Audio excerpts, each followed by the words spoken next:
Film शुरू होती है और हम एक डरी हुई औरत को देखते हैं। दरअसल उसने गोदाम में कुछ ऐसा देख लिया था जिससे उसके होश उड़ गए। एक घर में मालिक की बिल्ली को बेरहमी से मार दिया गया था। चौंका देने वाली बात ये कि ये काम किसी इंसान का नहीं बल्कि एक रोबोट का था। इस रोबोट को बनाने वाला इंसान एक साइंटिस्ट होता है जिसका नाम एडन था। उसके बेटे की एक हादसे में मौत हो गई थी जिसके गम से वो बाहर नहीं आ रहा था। तब अपने बेटे की याद में उसने अपनी टेक्निकल खूबियों को इस्तेमाल करते हुए इस रोबोट को बना दिया, जिसका नाम भी उसने अपने बेटे जैसा ही रखा, यानी कि रॉबिन, जो इस फिल्म का नाम। अब जैसे उसने देखा कि रोबोट का हाथ हिल रहा था तो वो हैरान होने के साथ साथ खुश भी हो गया। उसने इस रोबोट रॉबिन को अपने बेटे की तरह ही अपनाया। ऐसा लग रहा था जैसे उसकी जिंदगी एक बार फिर खुशियों से भर गई है, मगर उसे इस बात का अंदाजा नहीं था कि ये एक मशीन है जो अब अपने दिमाग से सोचने लगी है, जिसके अंजाम बहुत बुरे हो सकते, क्योंकि अब जाहिर है उसके अंदर इमोशंस, जज्बात भी। और उसने इस बिल्ली को इसलिए मारा क्योंकि उसे लग रहा था कि एडन का प्यार इस बिल्ली में बढ़ रहा है। उसे ये चीज अच्छी नहीं लगी, जलन हो रही थी उसे। तब उसने इस बिल्ली को ही रास्ते से हटा दिया ताकि एडन का प्यार सिर्फ उसे मिले। इसके बाद सीन बदलता है और हम एक लड़के लियो को देखते हैं जो पिछले 5 साल से एक लड़की के साथ था। दोनों एक दूसरे को पसंद करते और आज लियो उसे शादी के लिए प्रपोज करता है। उसके दोस्त काफी खुश हो गई, लेकिन वो ये नहीं जानती थी कि लियो के ऊपर भारी कर्ज है और कर्ज लेने वाले हर पल उस पर नजर बनाए हुए हैं। अब जब उसके दोस्त लियो से उसके काम का पूछती है तो वो बात को टाल देता है, कहने लगा कि मैं तुम्हें अपने बहुत ही करीबी दोस्त से मिलवाने वाला हूँ, जो और कोई नहीं बल्कि एडन था। वो लियो का अंकल था जिसके घर ये दोनों बहुत जल्द पहुँच जाते। इनकी बातों के दौरान एडन ने बताया कि कुछ साल पहले एक सड़क हादसे में मेरी याददाश्त कमजोर हो गई है। इसी वजह से उसने लियो को भी काफी देर से पहचाना था। जब उसने अपनी जान पहचान बताई, अब बूढ़े होने की वजह से उससे ठीक से चला भी नहीं जा रहा था, इसलिए लियो की दोस्त एडन को सहारा देकर घर के अंदर ले जाती है और ये सारा कुछ ऊपर खड़ा हुआ वो रोबोट देखा। अब लियो एक जगह पर बैठकर एडन की तस्वीरें देख रहा था। अचानक उसे अपने पीछे की खिड़की से जोरदार आवाज आई। उसने हैरान होते हुए फौरन जाकर देखा, जहाँ पर्दे के पीछे वो एक छोटे बच्चे की परछाई को देखता है, मगर अब जैसे उसने दरवाजा खोला तो वहाँ पर कोई भी नहीं था। अब जब वो रूम से बाहर आया तो फायर प्लेस के पास एक अजीब से रोबोट को बैठा हुआ देखता है। लियो को काफी हैरत हुई। इतनी ही देर में उसके दोस्त भी आ गए, जो भी हैरानी से उसे देख रही थी। इतने में ही एडन भी आ गया। वो फख्र से बताता है कि ये रॉबिन है, एक रोबोट जिसे मैंने ही बनाया है और ये बहुत कमाल का रोबोट है। अब उसने रॉबिन की खासियत दिखाने के लिए सबको बाहर जाने को कहा और दरवाजा बंद करने को कहा। लियो की दोस्त ने जब 3 बार दरवाजे पर दस्तक दी और सब अंदर आए तो रोबोट वहाँ से गायब हो चुका था। अब ये देखकर लियो को लगने लगा जैसे घर में और कोई भी मौजूद है, मगर मेड ने यकीन दिलाया कि यहाँ हम चारों के अलावा और कोई भी नहीं। अब कुछ देर बाद एडन आराम करने चला जाता है और मेग उन दोनों से बातें करने लगी। वो कहती है मुझे एडन की फिक्र होती है। जब से उसका बेटा गुजरा है तब से उसका बर्ताव काफी अजीब सा हो गया है और मैं उसकी फिक्र बिल्कुल अपने बाप की तरह ही करती हूँ। अगले सुबह पता चला कि मेड काम पर नहीं पहुंची। ये बात काफी हैरान कन, क्योंकि इतने सालों में ऐसा पहली बार हुआ था कि उसने बिना बताए ही छुट्टी कर ली। इस बात से एडन को फिक्र होती है। तभी उसने रॉबिन को देखा जिसके चेहरे पर खून लगा हुआ था। उसे गड़बड़ लगी। अब डायरेक्ट पहुंचते हुए उसे डर सा महसूस हुआ, इसलिए किसी बहाने से वो रॉबिन को गोदाम में लेकर गया। जब उसने रोबोट की जांच की तो उस पर से मेड के कपड़ों के टुकड़े मिले। ये देख एडन को बहुत गुस्सा आया। उसने चिल्लाते हुए रॉबिन से पूछा, क्या ये हरकत तुम्हारी है? तुमने मेड को मार डाला है? और इस बात पर वो खामोश था। उसकी खामोशी में ही एडन को जवाब मिल गया। वो समझ जाता है कि ये सारा इसी का किया धरा, इसलिए वो रॉबिन को बंद करने का फैसला करता है। वो गुस्से में उसकी बैटरी निकाल कर वहाँ से चला जाता है, मगर वो इस बात से हैरान था कि ये रोबोट तो बिना बैटरी के भी एक्टिवेट हो जाएगा। इसी रात जब सब सो रहे थे और घर में अंधेरा छाया हुआ था तो लियो पूरे घर में घूमने लगा, क्योंकि उसका मकसद एडन के घर में छुपी तिजोरी और पैसों का सुराग ढूंढना था, जिन्हें वो चुरा लेना चाहता था ताकि अपना कर्ज चुका सके। वो यहाँ बहुत छानबीन करता है, लेकिन उसके हाथ कुछ नहीं लगता, इसलिए वो मायूस होकर वापस लौट आता है। अगली सुबह एडन गोदाम में जाता है ताकि वो रोबोट को चेक कर सके, लेकिन हैरत उसे तो रोबोट वहाँ मिलता ही नहीं, इसीलिए वो घर लौट आता है। तभी उसे ऊपर से पियानो की आवाज आती है।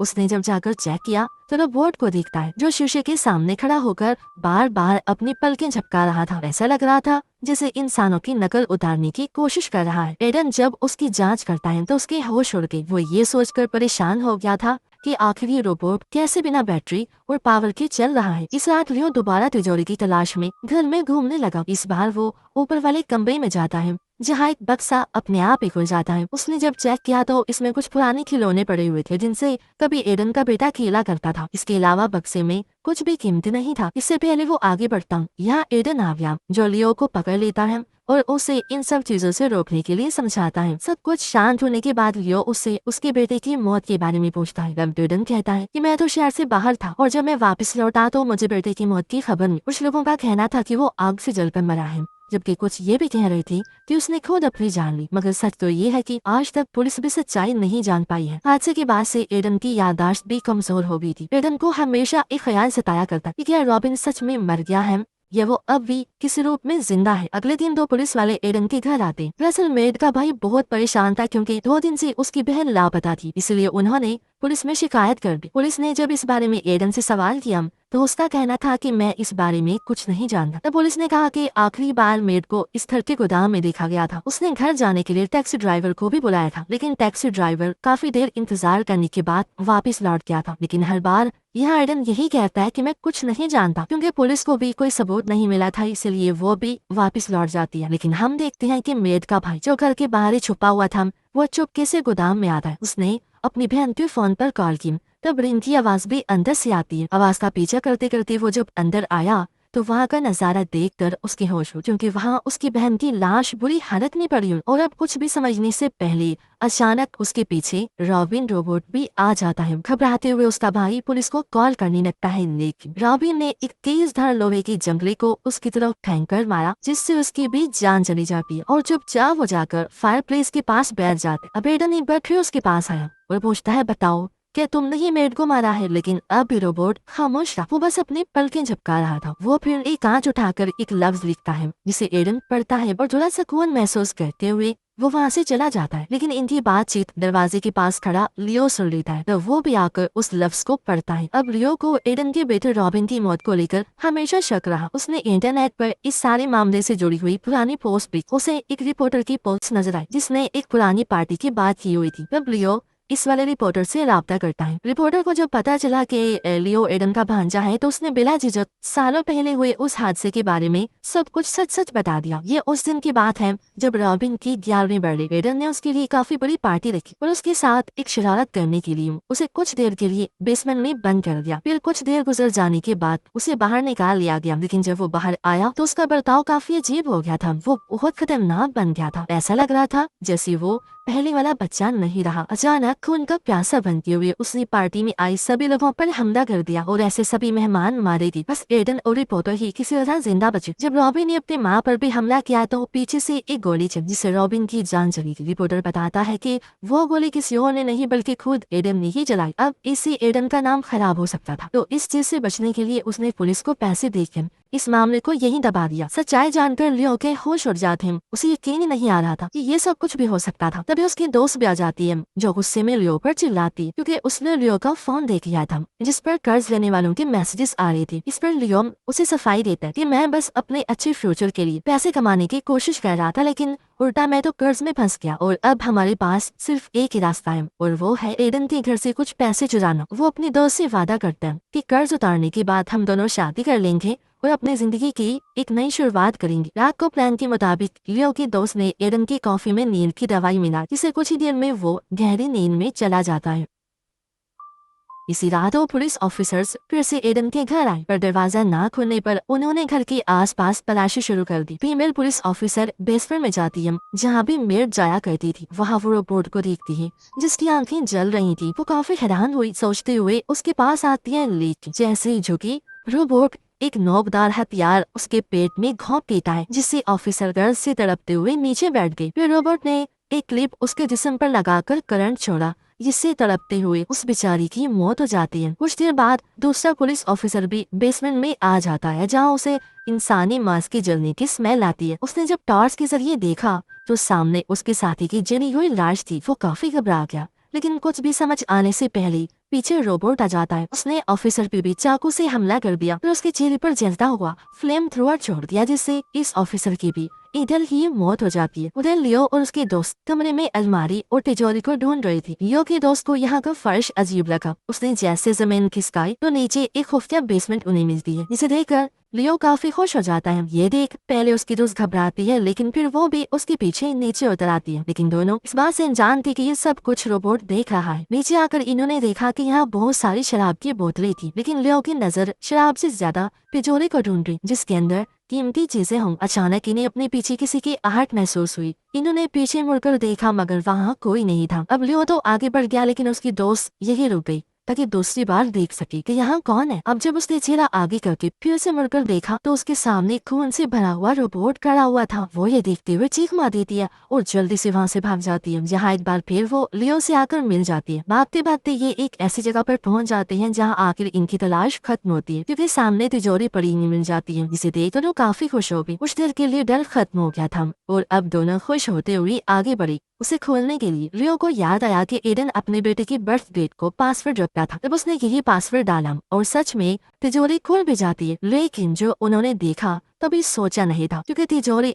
एकदम खाली थी। ना तो कोई ज्वेलरी थी और ना ही पैसा, जिस वजह से दोनों के मुंह लटक जाते। ये देखकर लियो की दोस्त उदास हो जाती है, क्योंकि वो समझ गई थी ये रोबोट के हाथों हमारी जान भी खतरे में है। साथ ही बदकिस्मती से हाथ भी कुछ नहीं लगा। वो रोने लगती हूँ, पर इससे पहले वो कुछ कर पाते एक लोहे का रॉड उसकी गर्दन की आर पार हो गया, जिससे वहीं वो ढेर हो जाती है। ये देख लियो को बहुत अफसोस हुआ, लेकिन उसकी मौत का गम मनाने का भी टाइम नहीं था। इसलिए लियो ने वहाँ पर ही एक रॉड उठाकर रोबोट पर हमला कर दिया, लेकिन वो अभी भी काम कर रहा था। अब रोबोट एक कांच से लियो पर हमला कर देता है, जिससे वो बेहोश हो गया। उसे जब होश आती है तो वो खुद को कुर्सी से बंधा हुआ पाता है। अब ये वही बेसमेंट थी जहाँ कभी रॉबिन को बंद किया गया। तभी रोबोट बोलना शुरू कर देता है। हैरत वाली बात कि उसकी आवाज में रॉबिन की आत्मा की परछाई। वो यहाँ अपने बचपन को बताने लगता है कि कैसे मेरी माँ मुझे छोटी से छोटी बात पर यहाँ कैद कर दिया करती थी। हर झूठ पर, शरारत पर उसे सजा मिलती। अब रोबोट लियो से पूछता है कि तुम यहाँ एडन के घर क्यों आए हो, किस मकसद के लिए आए हो। तब लियो झूठ बोल देता है कि